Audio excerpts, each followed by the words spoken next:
mentioned Sign of the Times from 1987, and I play that because I'm a big Prince fan, and I can prove that because I've currently been to see 3 of his 21 nights here in London, and if you've not yet bagged yourself a ticket, I'd like to quote the lines I see on almost every single theatrical poster on the tube: beg, borrow or steal to get a ticket, because it's dynamite, and I saw him again last night. I think it was probably the best of the 3 I've seen. Actually, he did about 3 encores, and at one point he was just sat at his little keyboard, which he'd basically turned into a drum machine, and he was just kind of using that to play stuff like Sign of the Times, and he just segued that into Alphabet Street, just him alone at the keyboard, the audience wild for it, particularly the point at which he just let it go dead and everyone just shouted "Toking a machine gun," which was nice. It's nice to see that High on Crack "Toking a machine gun" can become a sing-along classic line, and it's killer. Harry, have you been to see him yet? I've not yet. I'm going to see him in a couple of weeks, but is it really worth going to see a 7th of his 21 shows? That seems ridiculous. Well, yes, because not only does he vary it by about 15% each time, but the man is just such a showman, such an incredible performer. There is a whiff of Vegas about it, I'm not going to lie to you. He comes out of the stage, you know, surrounded by smoke, striking a pose.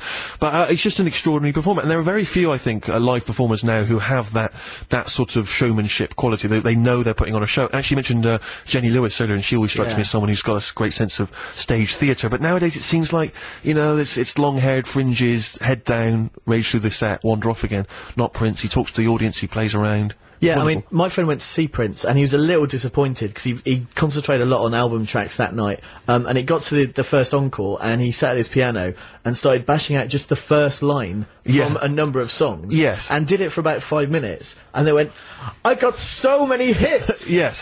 To which my friend's answer was, "Well, just play one all the way through the piece." Sure. And he walked out a frustrated man. Ooh. What, from this recent 21 nights? Well, I think he's been to a rotten evening there, because normally he's been playing at least, I would say, 50% hits.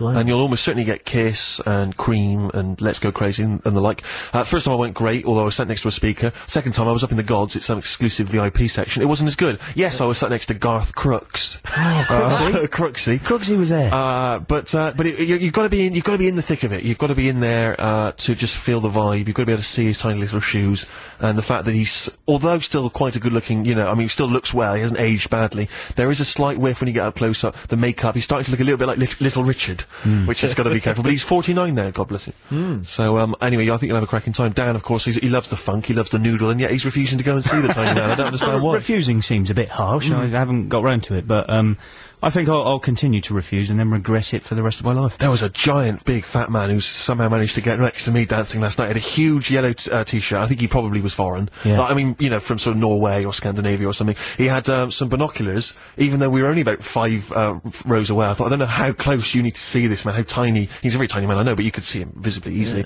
He had binoculars, he had about 3 other pouches, and he was dancing, he was elbowing women, and then as they would turn to say, "What the hell are you doing?" he'd sort of mime a kind of, "Don't you worry about it," in his dance routine, in his funky dance routine. It was extraordinary. Like, I like it when you just wave a finger. When people incorporate messages into their dance, you know, that's nice. But at one point, I'm sure, I saw Prince point at someone in the audience around our area that was not just part of his stage show. He actually had recognised him, and I think it might have been this guy. I suspect he's one of those creepy stalkers who wanders and goes to every single gig he can possibly attend. Probably easy to spot, because you don't see many fat Scandinavians. You don't, exactly, particularly in a bright yellow t-shirt. A friend of mine who's an obsessive Prince fan who's actually gone to almost every one of these gigs, and also all the after shows. And let me tell you now, much as I love Prince, I've been to 2 of the after shows. He's not guaranteed to show up, and I'll be, God damn it, he did not show up. Really? Well, he came on to Beverly Knight or someone else. he came on to one, right? He teasingly played his guitar for about 30 seconds, buggered off. I'd have to wait 2 hours. He didn't come on till 1 o'clock. I was furious. And the second time he didn't show up at all, the tiny little...